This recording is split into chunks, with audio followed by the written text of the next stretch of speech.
We are here. What's going on, everybody? Welcome to this week's episode of the Lopes Goes Last podcast. I, of course, am your host, Tyler Lopes. If you have not subscribed yet, please feel free to do so. Also, hit that bell icon so you never miss any one of my videos. Please like and share so you can help the podcast grow. And please follow me on Facebook and Twitter. That's at Lopes Goes Last podcast on Facebook and at Lopes Goes Last on Twitter. Links to those will be down in the description below, as always. So just a few things to talk about this week. Mainly, obviously, the enormous trade that went down last night as of time of recording between the Celtics, the Wizards, and the Grizzlies. But before I get into that, I do want to start off talking a little bit about some news that I have heard from the Patriots camp this week. So, just a little bit of a snippet for you guys. From the Patriots camp, I have heard that Christian Gonzalez, the first-round rookie out of Oregon, the defensive back obviously drafted this year in this past NBA draft, or NFL draft, excuse me, is looking like he is the best defensive back on the field and one of the best players overall on the field, according to some news outlets that are coming out of the Patriots camp this week. He's looked absolutely fantastic, and it does not surprise me one bit. From everything that I had heard about Christian Gonzalez and everything that I had seen of Christian Gonzalez before the draft had started, he is just so unbelievably silky smooth with everything that he does on the field. He makes everything look easy. Athletically, he's very gifted. He's big. He's strong. He's fast. I mean, he's 6'2", like 197 pounds, chiseled.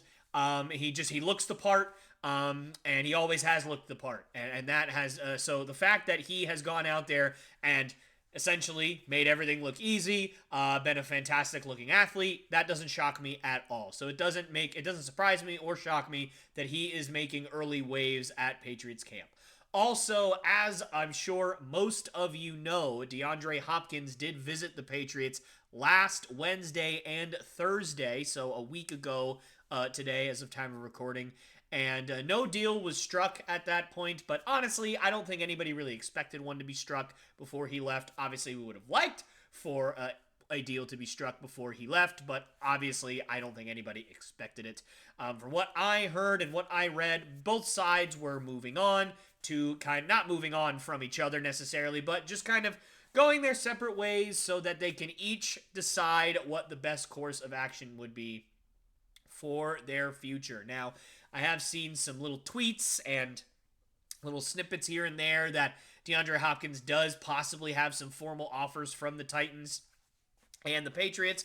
Obviously, he also visited the Titans last week, maybe early last week, I believe, maybe the week before that. I can't remember. But he visited the Titans before he visited the Patriots. That's the point. And so I wouldn't be shocked if he had offers from both teams.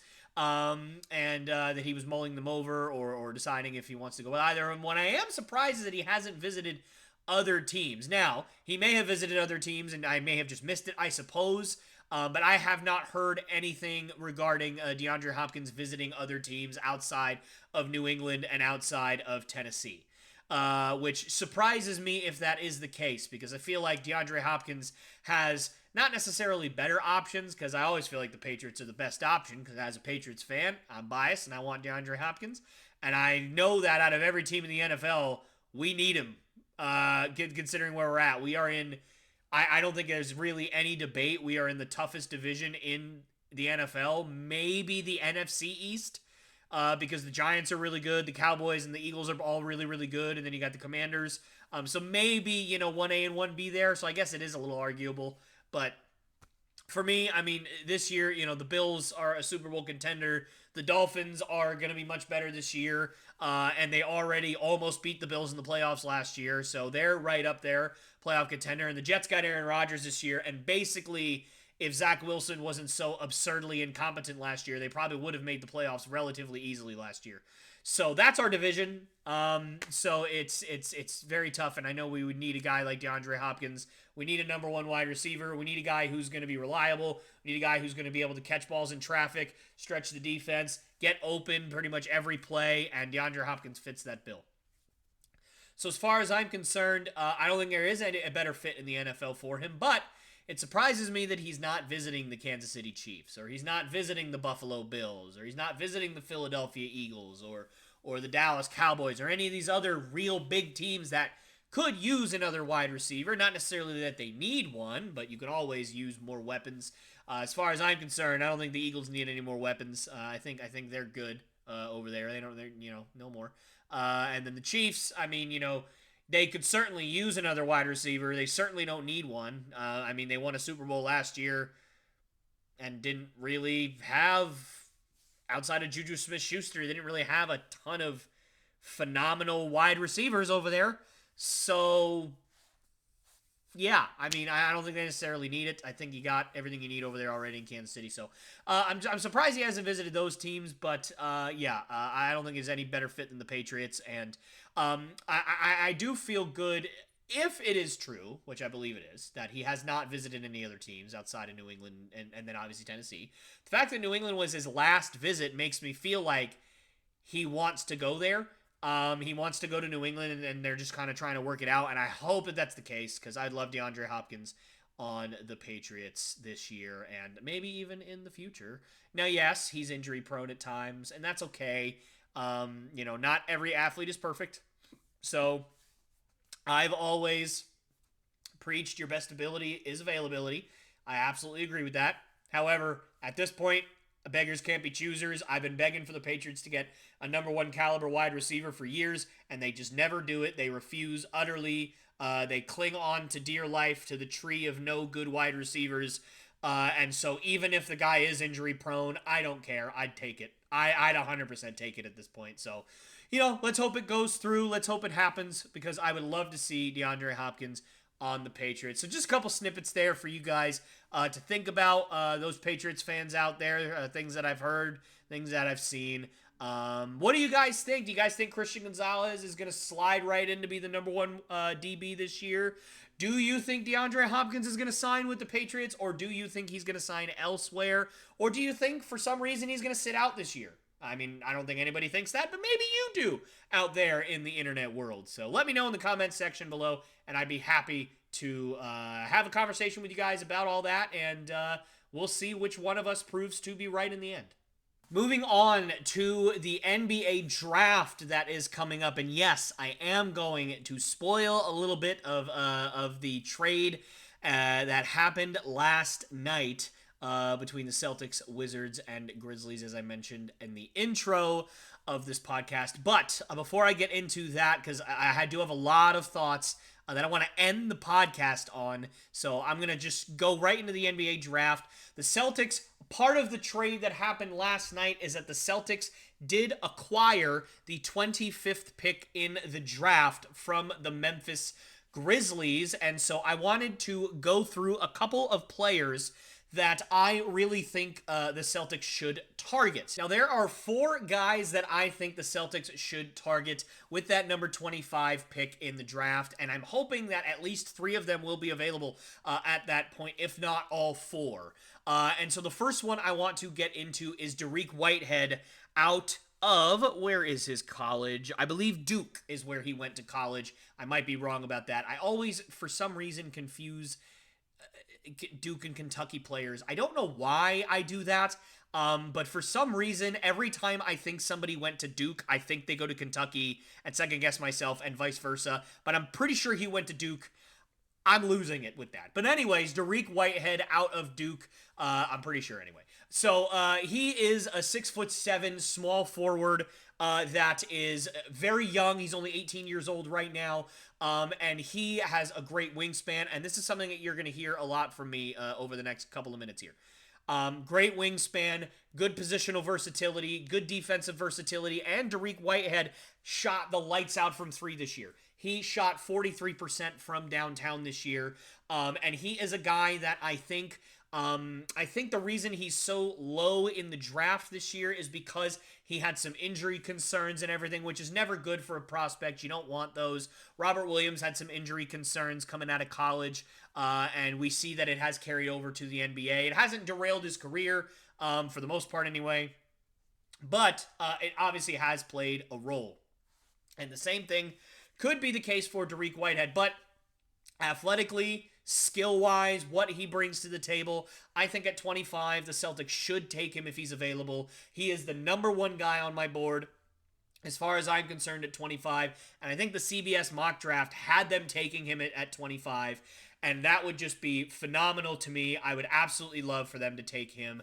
I think that he could jump in, even at 18 years old. I think he could jump in right away, knock down some threes for you. I think he can be, I don't know if he could be quite as good of a shooter right away as Sam Hauser could be, but the Celtics need wing help this year. They really needed some more wings last year, quite frankly, because outside of Jason Tatum and Jaylen Brown, there were no other wings to speak of that they had in the playoffs. Grant Williams is not a wing, as far as I'm concerned. He plays like a big. Sure, he stays outside and he shoots threes, but for me, defensively and mostly offensively, he's been a big.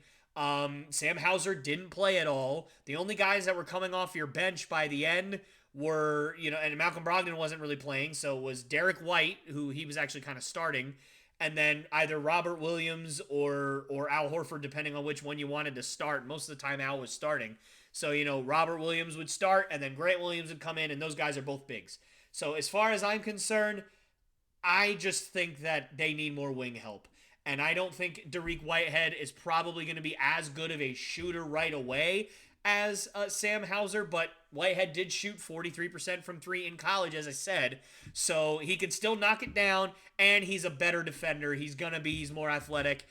He has more talent in that area than Sam Hauser does. Not to say that Sam Hauser is a very bad defender. He's him and Peyton Pritchard are kind of in the same boat where they hustle, they fight hard on the defensive end. They just don't have the athletic tools to keep up with a lot of the guys in the NBA right now defensively. So it is what it is. It's not bad.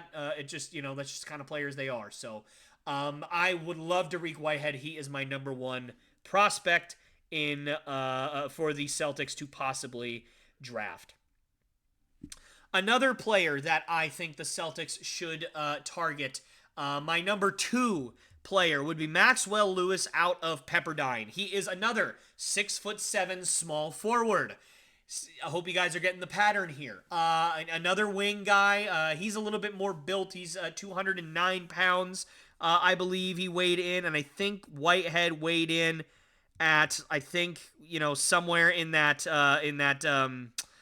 205 range. Maybe I'm mixing it up. Maybe Whitehead's a little bit bigger, but either way, Maxwell Lewis is another guy that I think could fit the Celtics system right now. Not quite as athletic as Dariq Whitehead, and not quite as good of a shooter, but a guy who's got a very long wingspan and is maybe a little bit more polished on the defensive end. He's a little bit older of a prospect. I say older, he's 20.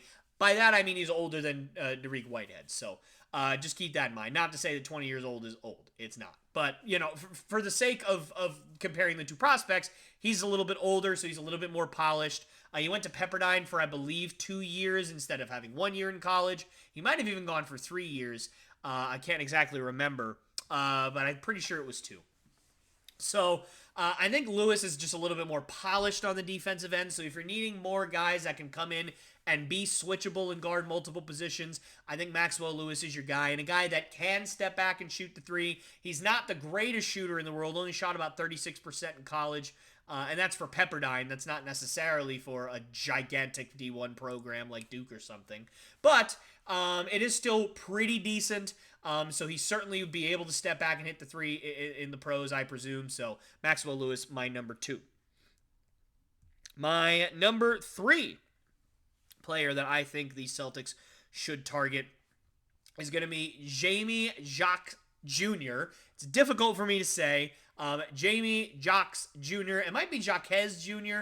I'm not 100% sure how to pronounce it, but lots of J's. That's the point.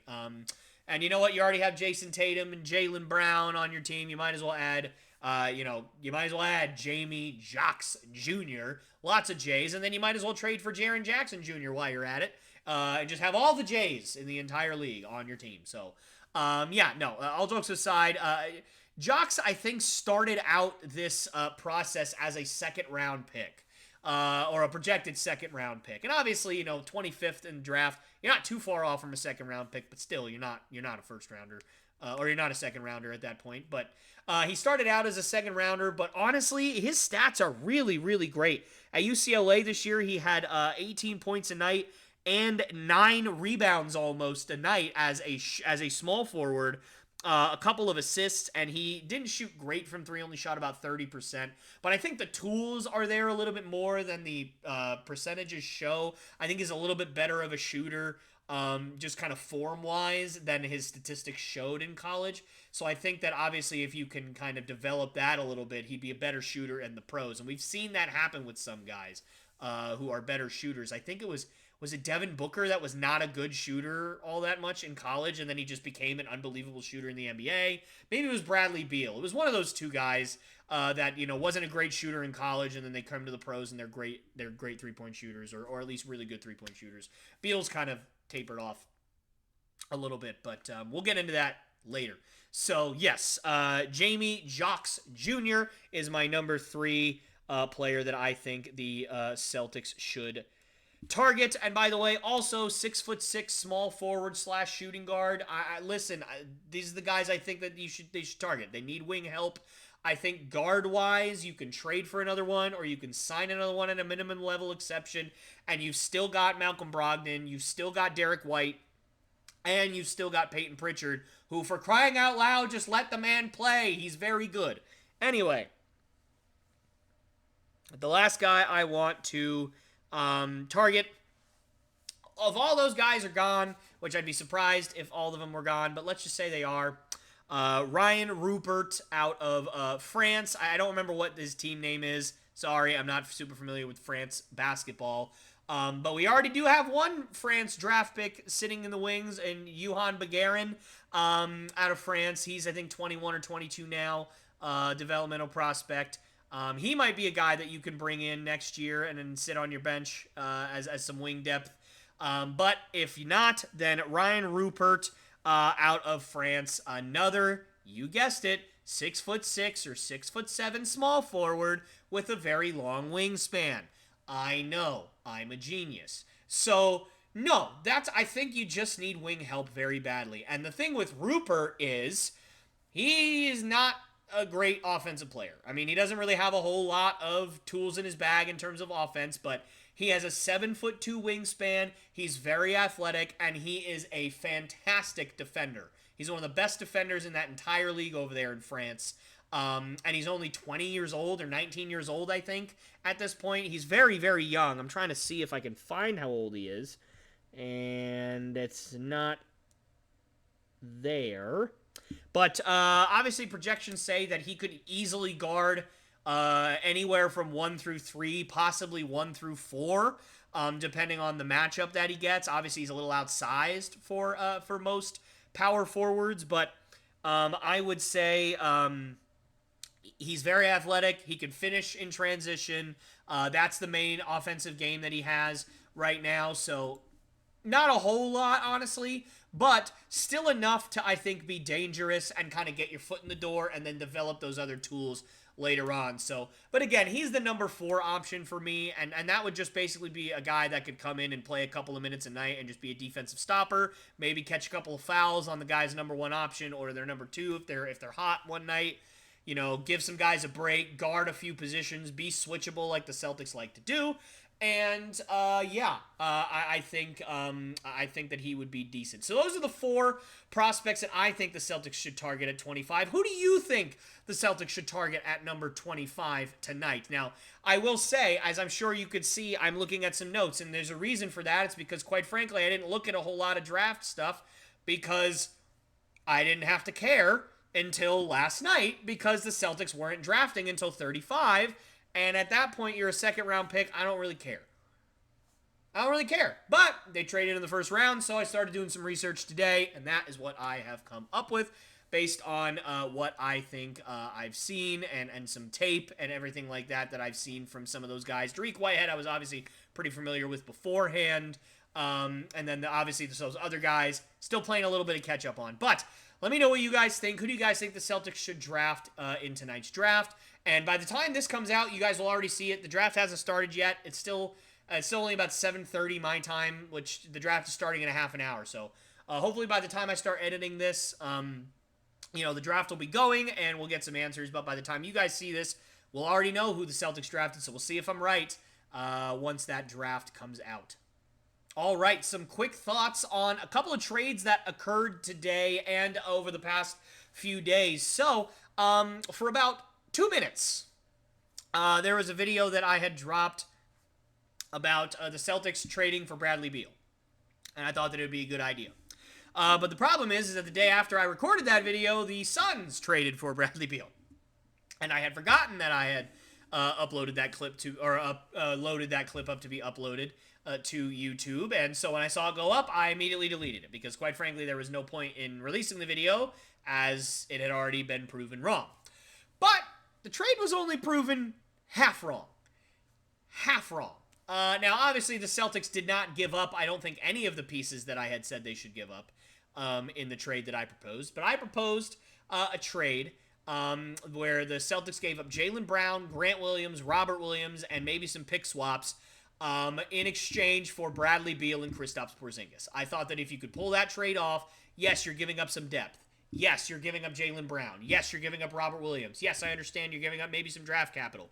But you're telling me that a big three of Jason Tatum, Kristaps Porzingis, Bradley Beal, Al Horford, Marcus Smart, Malcolm Brogdon, Derek White, like that is a team that can really be dangerous. And yes, you're giving up Jaylen Brown. You don't want to, but you know what? I thought it would have been a step in the right direction. So the trade was maybe not half right, maybe a third of the way right, because of what I'll talk about later on. Yeah, you thought I was going to get into it now, didn't you? Nope. Not getting off topic. We are going to talk about Bradley Beal going to the Phoenix Suns, though. So, Bradley Beal, obviously, as I said, and a couple of other players, I don't remember who at this point, but a couple of other pieces to that team, I guess, were traded to the Phoenix Suns in exchange for Chris Paul. I think it ended up being 6 second-round picks and 4 first-round pick swaps. So a lot of draft capital for Bradley Beal. And I'll tell you what, I think that it is a terrible idea.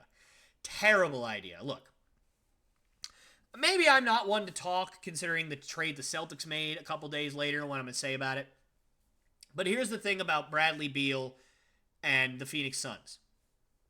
I don't think Bradley Beal at this point fits the play style that Kevin Durant and Devin Booker are going to have over there in Phoenix.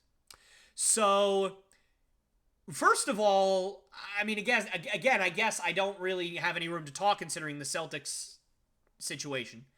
But how in the world can the Phoenix Suns have that many max players on their roster? Is anybody else kind of curious considering, we can't trade for, without giving up crazy contracts that we have, we can't get more than 2 or 3 max contract guys on a roster. And now the Suns have 4 max contracts on a roster in DeAndre Ayton, Bradley Beal, Devin Booker, and Kevin Durant. Now, I guess, people are going to say, well, they had 4 max contracts anyway, and Chris Paul, and then the other 3 guys that I mentioned. But Bradley Beal is still more money than Chris Paul was being paid, and they got other players as well. So it's one of those things where you just sit there and go, how in the world can the Suns afford this?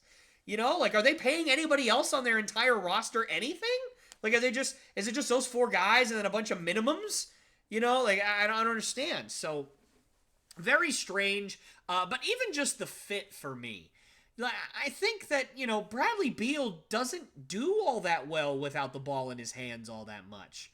I think that he can be a spot-up shooter if that's what he's supposed to be, if that's what he's, forced to be.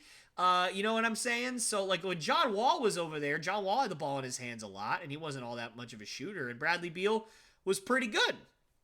But Bradley Beal didn't average 30 points a night until he had the ball in his hands a lot. So, I'm not so sure how great of an off-ball player Bradley Beal will be, especially after being so many years of being an on-ball player, 3 or 4 years at this point being an on-ball player and being the number 1 option, where Devin Booker also kind of needs the ball in his hands now, and Kevin Durant needs the ball in his hands as well. So, it's one of those things where there's a lot of guys that need a lot of touches, and I don't know which one of those 3 guys is going to sacrifice Because Devin Booker at this point is, people say he's the leader of that team. So is he going to sacrifice the touches? Is Kevin Durant, who's, when healthy, a top 3 to top 5 player in the entire planet? Some people even still say the number 1 player on the planet when he's healthy. Is he going to sacrifice touches? Or is Bradley Beal going to have to sacrifice touches? And I think the answer is Bradley Beal has to sacrifice touches. And if that's the case, why even bother trading that much for him? I mean, that's the way I look at it. I mean, at least in Boston, he would have had the same role if my trade had gone through, let's say. Jaylen Brown gets traded.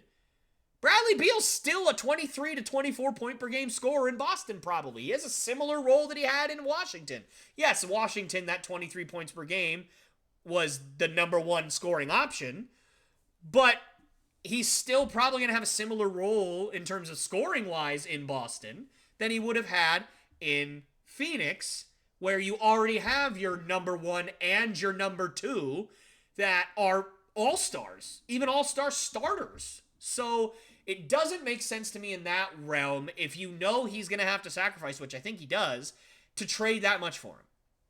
Second of all, I know that people rag on Chris Paul all the time, and he is older, and he's not as good as he was. I get all that.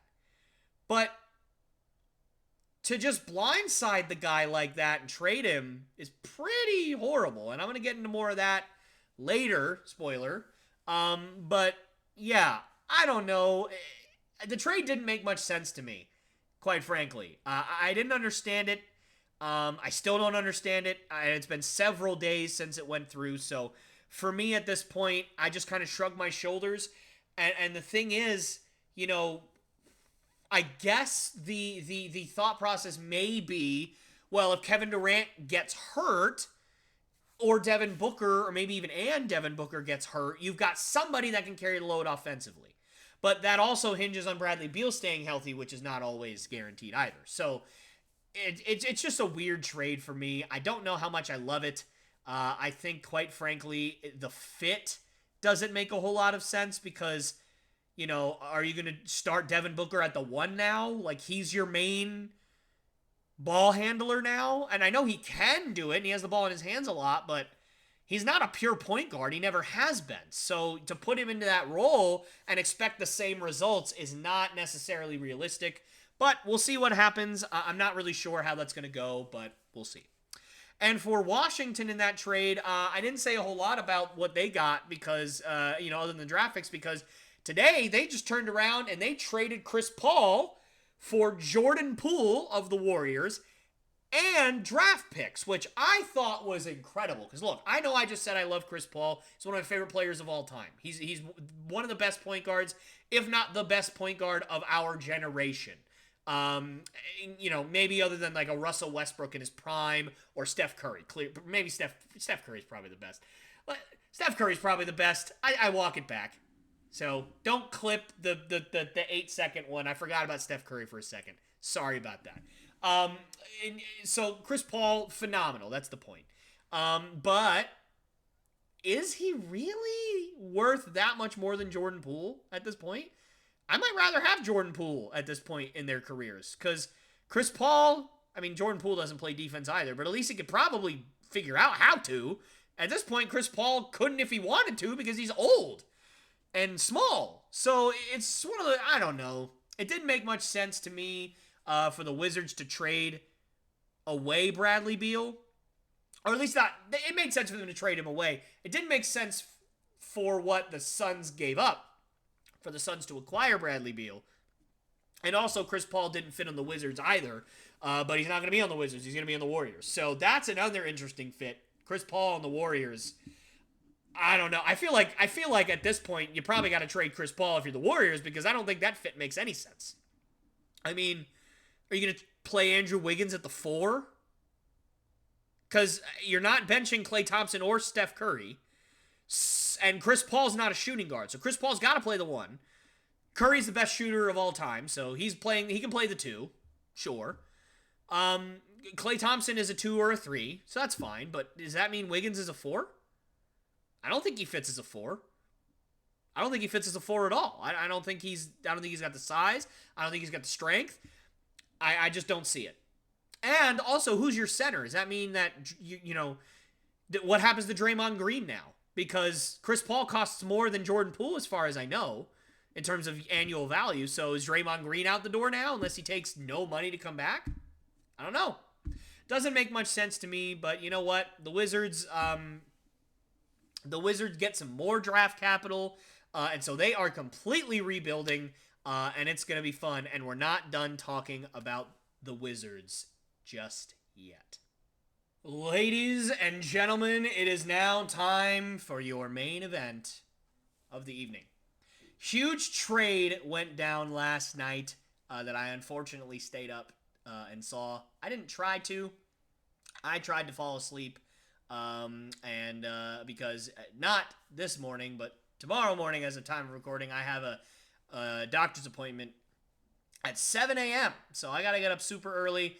So I was trying to catch up on some sleep because I know that I'm not going to get a whole lot of sleep tonight because I got to get up at 6. But, yeah, it didn't quite happen. So unfortunately, I stayed up and saw this trade. And it was a whirlwind of a trade. So at about, 3, 4 o'clock in the afternoon, I got the notification that the Celtics were trying to trade for Kristaps Porzingis. And I was like, yep, makes a lot of sense to me. I talked about it in the video last week. I think that obviously Bradley Beal had already been traded, but I still think Kristaps Porzingis is a great fit for Boston. And I was really hoping that if Kristaps Porzingis was going to get traded, that we would be the ones to jump on it, especially since he's on a 1-year contract, so we're not tied up long-term, although there's talks of possibly doing an extension.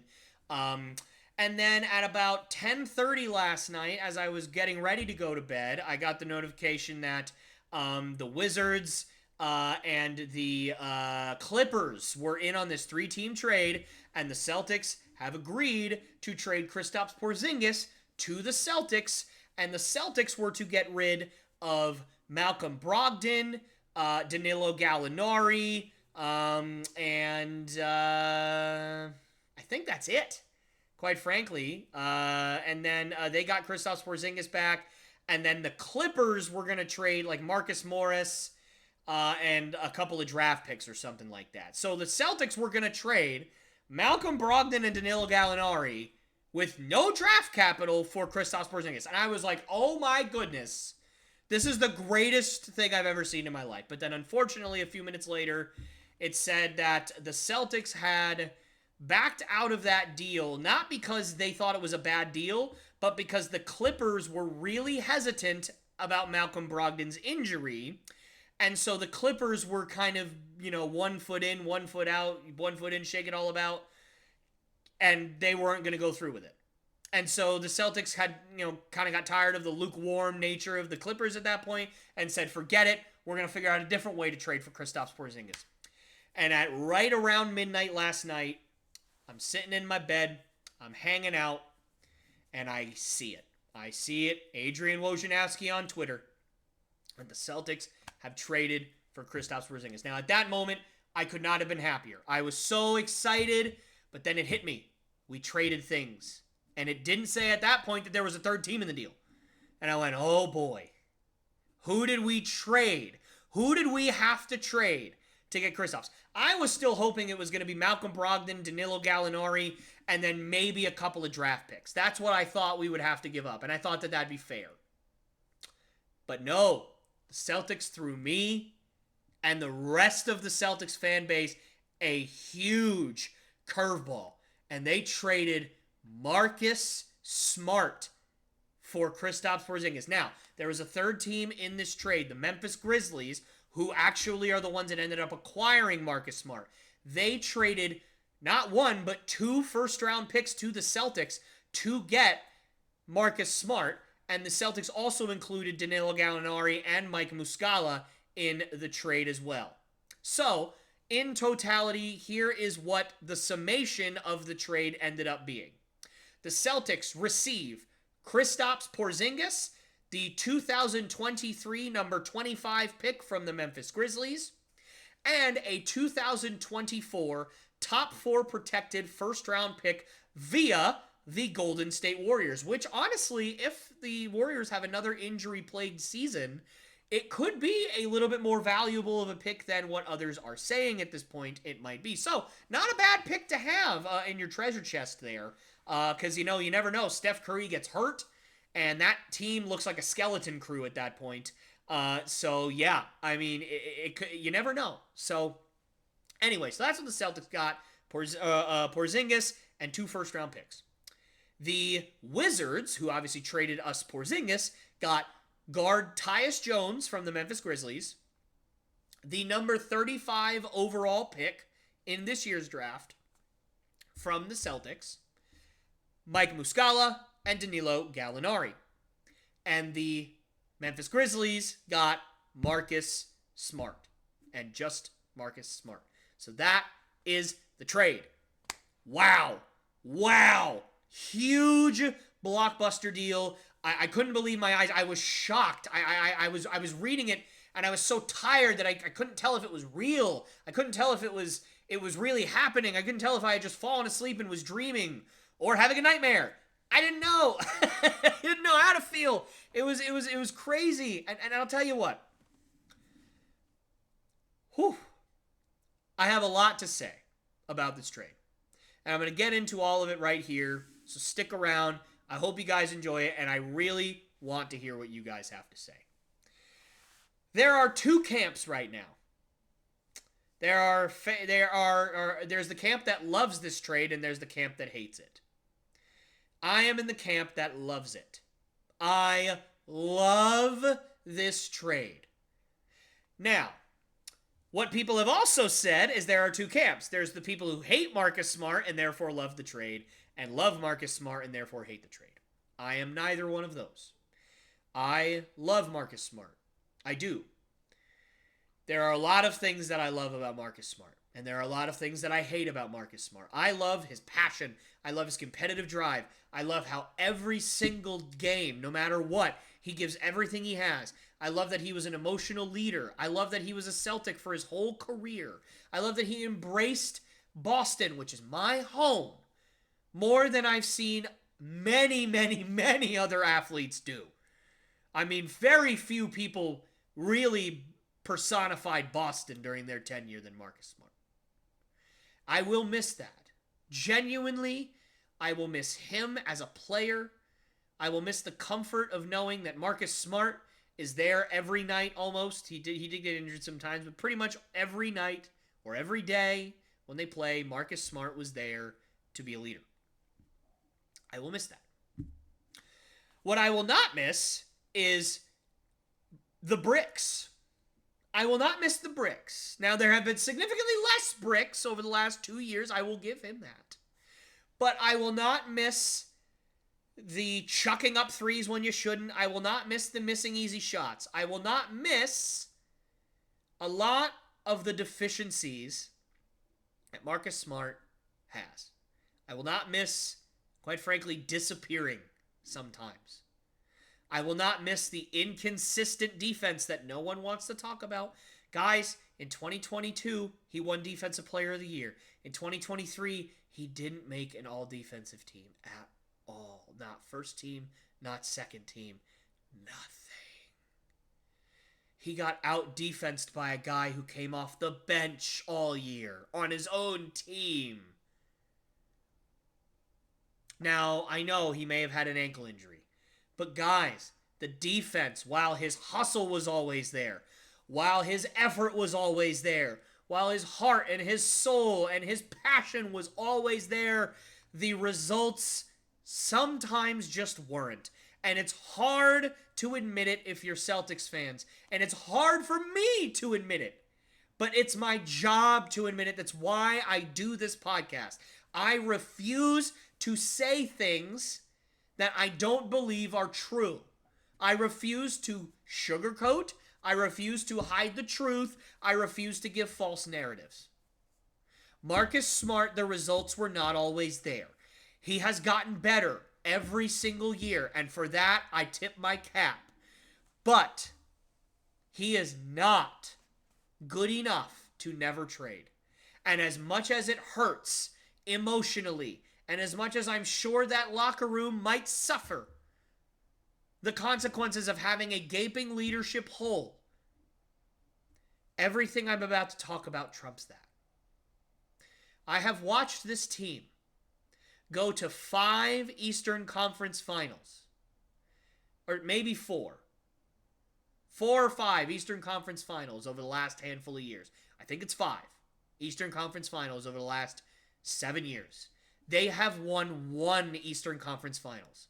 And then they got trounced, embarrassed, outplayed, outworked, out-hustled, and out-hearted in the finals by a team that had already won 3. You should want it more than them. You should want it more. You should need it more. But they didn't. Marcus Smart is only one player. I understand that. And it's not up to him to play for everyone else. But Marcus Smart also is not your best player. He's not your second best player. He's not your third best player. And he never has been. People have said he's the most important player. And you know what? Maybe he was. But he's also not your third best player. And so it's fine that he is gone. And I know people don't want to hear that. I get it. I love Marcus Smart. I do. But let me ask you all a question. Do Jason Tatum and Jaylen Brown have any excuses left? Because let me ask you this, people at home. What have the Celtics done in the last 4 years to address the problem of underperforming in the playoffs? What have they done?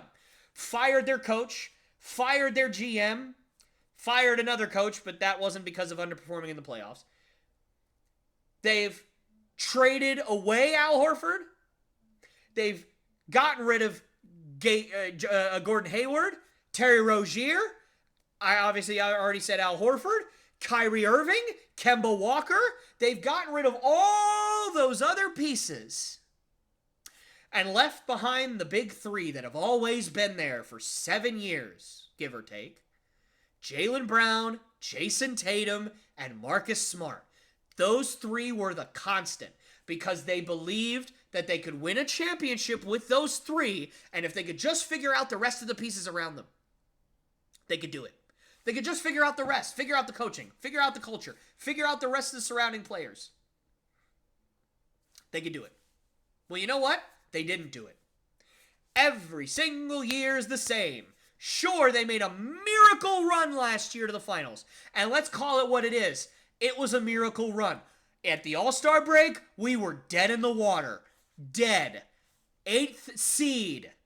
Nowhere. Going nowhere. Same thing as 2021. Barely scraping into the playoffs. We were going nowhere. And then the defensive intensity turned up and we made a miracle run, got to the 2nd seed, and ended up going to the finals. And getting embarrassed, as I mentioned earlier. Had a 1 miracle run. 1. And the rest has been catastrophic failure after catastrophic failure after catastrophic failure over and over and over again. Lost in 7 to the Cavs. Lost in 6 to the Heat. Lost in 7 to the Heat. And I don't remember what the 4th loss was off the top of my head, apparently. But I'm sure it was pretty bad. Whatever it was. So, for me, the only person left, the only constant left in those failures outside of Jason Tatum, outside of Jaylen Brown, was Marcus Smart. He's the only one. Now, for me, I hope you guys don't think I'm blaming everything that's happened on Marcus Smart. Of course I'm not. Marcus Smart might not even be the problem. But you know what? There's no other constants left. He's the only one that stuck around outside of Jason Tatum and Jaylen Brown. So if we're going to figure out what Jason Tatum and what Jaylen Brown are made of, now's the time. There's nobody left. No one else to fire. No one else to blame. No one else to hold them back except themselves. That's it. If this year, this Celtics team stays as healthy as they did all season long last year and loses in the Eastern Conference Finals or does not win a championship, You now have to look at Jason Tatum and Jaylen Brown and say, you know what? I don't think one of them or both of them have it in them. This is it. This is the year. There's no other chances now. Because after this year, if you don't win a championship, you cannot pay Jaylen Brown $300 million. You just can't. Especially if he's the reason you don't win it. And you have to seriously think about paying Jason Tatum that much money too, because he would be eligible for $315 million. By the way, both of those would be record-breaking contracts, just so everybody's aware. They would be the two highest paid players in the NBA this year. Until somebody else's contract gets up, like a Jokic or something like that gets an extension. Or maybe like a, I don't know, maybe when Paolo Banchero, if he becomes a first-team All-NBA player like Jason Tatum did. Like something like that to happen. So, there's no excuses left if you are Jason Tatum, if you are Jaylen Brown. Yes, you're going to be mourning the loss of your brother, I'm sure. But look, let's be honest.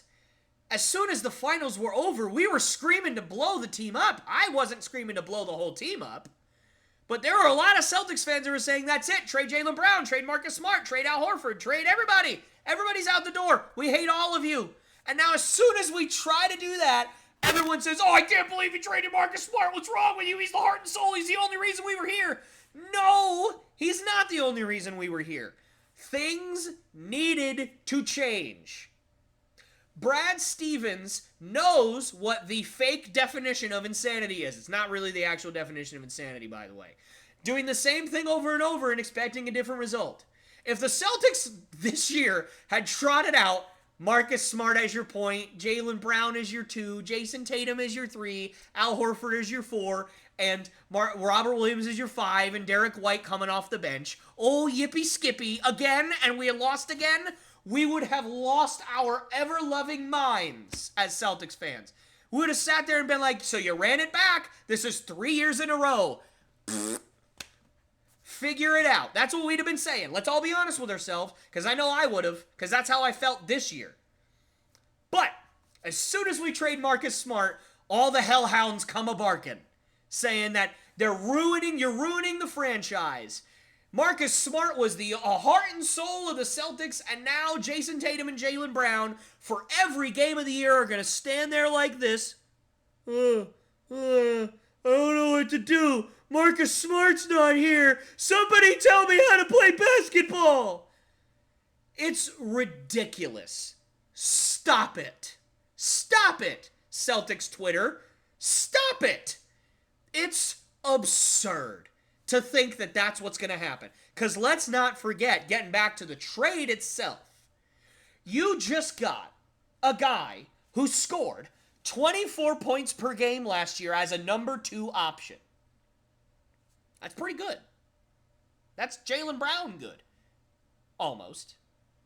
He averaged 9 rebounds a night, despite the fact that they had another center playing alongside of him, just like he will in Boston. It's pretty good.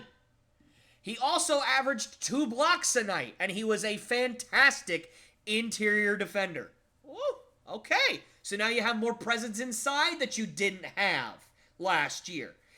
And the icing on the cake is Kristaps Porzingis is a 39% three-point shooter. And I've seen him take very deep threes. He's going to be able to stretch the floor. And I'm sorry, Marcus Smart, you are not a good three-point shooter. You've gotten better, but you're not consistently good at it. Kristaps Porzingis is very good at it, especially for a man his size. 7'3". They call him a unicorn for a reason. There's no one else in the league like him. And now he's a Celtic. And you still have Jaylen Brown. You still have Jason Tatum. You still have Malcolm Brogdon. You still have Derek White. You still have Robert Williams. You still have Al Horford. You have a fantastic top 7. Probably the best top 7 in basketball as far as I'm concerned. So, as far as I can see, this trade makes perfect sense. I get it. I did not want them to trade Marcus Smart either. But am I so angry that they did it that I'm blind to the fact that this is a perfect fit for the Celtics? No. I would have much rather traded Malcolm Brogdon and a couple of first-round picks. Because Malcolm Brogdon, as good as he was last year, 6th man of the year, he's injury prone. He was healthy all year last year until the playoffs, which is unfortunate. But his injury is apparently so bad that it's scaring teams away. Heck, it's scaring the Clippers away. And the Clippers take everybody. Paul George with all your injury history. Kawhi Leonard with all your injury history. Let's bring them all in. Come on, guys. Let's take all the injury-prone players. I'm pretty sure if they'd have gone through that trade, Tyronn Lue would have walked away and said, "I'm out of here. I can't coach this team. You're gonna have me coaching the G League team by week 6 of the season because all my starters are injured." So, but the point is that I understand why people are upset and sad to see Marcus go. I am sad to see Marcus Smart go. It's going to be weird not seeing him in a Celtic uniform. But, guys, something needed to change. There is no ifs, ands, buts, or coconuts about it. Something had to be different. Because if they had stayed the same, everything else would have been the same. We are not good enough to win a finals last year. We were not good enough to win the finals 2 years ago. We would not have been good enough to win the finals this year either. That's just how it would have been. Look, this could go catastrophically wrong. I understand that. Kristaps Porzingis could walk away after a year for nothing. He could average 10 points a game or blow out his knee in the second game and be completely useless for his 1-year contract.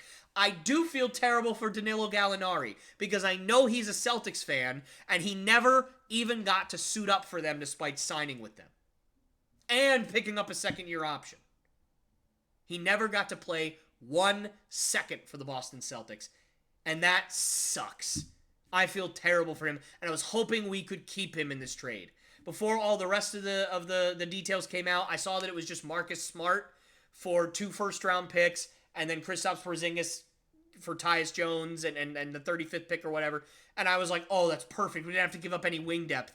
But we did. We did have to give up Danilo Gallinari. So I was like, okay, well, that sucks. I was hoping to keep him just to see him even play 1 game for the Celtics. But alas, it was not meant to be.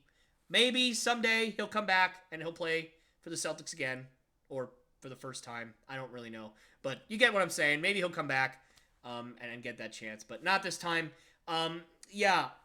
Something needed to change, guys. There needed to be a different approach. And again, it could go catastrophically wrong. Kristaps could blow out his knee and not be a factor. Right? Heck, Marcus Smart could go win a championship in Memphis and said, hey, if you'd have just stuck it out for 1 more freaking year, I figured it out. I don't know. I don't know what's going to happen. None of us do. But what I'll tell you is, I would rather try something completely different and see Brad Stevens go, look, I get it. We weren't good enough. This is my attempt to be better and have it blow up in our faces than to not try anything at all. As you say, you miss 100% of the shots you don't take. And Brad Stevens last night, this was his opening best shot. I think there's more to come. I would not feel comfortable going into the season with Malcolm Brogdon as our starting point guard because he's injured. And Derek White's not a pure point guard. So what are you going to do? Start Peyton Pritchard? I mean, I love Peyton Pritchard, but he can't really play a whole lot of defense. So that's not going to be great. So what are you going to do? Well, maybe you use that 25th pick to trade for somebody. Maybe you try and trade Malcolm Brogdon for another point guard that might work out for you. I don't know. But what I know is that something like this needed to happen, and I think Kristaps Porzingis is a perfect fit. If he can stay healthy, and if he takes to our system the way I hope he does, and if we use him the way he needs to be used. Because we don't need a whole lot of rebounding. Robert Williams is a great rebounder. Tatum's a great rebounder. Brown's a great rebounder. Even Derek White's a pretty good rebounder. Obviously, Al Horford's a good rebounder. So you don't need a whole ton of rebounding. So it's not like you need him to be a pure center and just sit in the paint and rebound all the time. Even if he's defending guys on the perimeter, or even if he's standing out on the perimeter, you've got guys that can get offensive rebounds. So that's great. And you just need to space the floor more. Get Jaylen Brown and Jason Tatum and Derek White and Malcolm Brogdon and all these guys better driving lanes. So I'm happy that this trade happened. I love this trade. I'm sad. Sad to see Marcus Smart go. I would have preferred to see Malcolm Brogdon go. But that's not how it works, and sometimes you have to give up stuff you don't want to give up to get stuff you need. And this is just something the Celtics needed. They needed a jolt of adrenaline into their team. They needed a message to be sent. Jason Tatum, Jaylen Brown, you have no excuses left. If you don't win a championship this year, this stuff ain't working. We're blowing it up.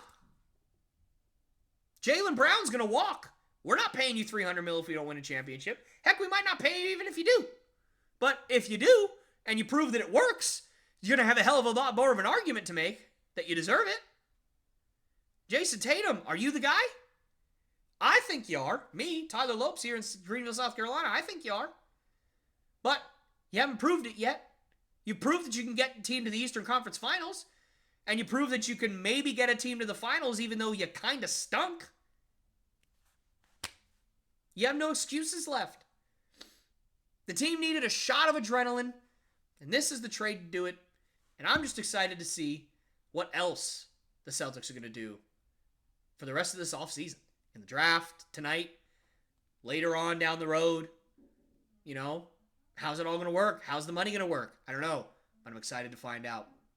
All right, guys, that's going to be it for me. Thank you guys so much for watching, and I will see you all next time. Hey guys, me again. I just want to say thank you so much for checking out the Lopes Goes Last podcast. It means the world to me that you decided to stick all the way to the end. That's super cool. So thank you again. And if you really, really like what you see, I'd love for you to subscribe, like the video, and share it with all your family and friends because, you know, this is my passion project. This is what I love to do, and I really want the sucker to grow.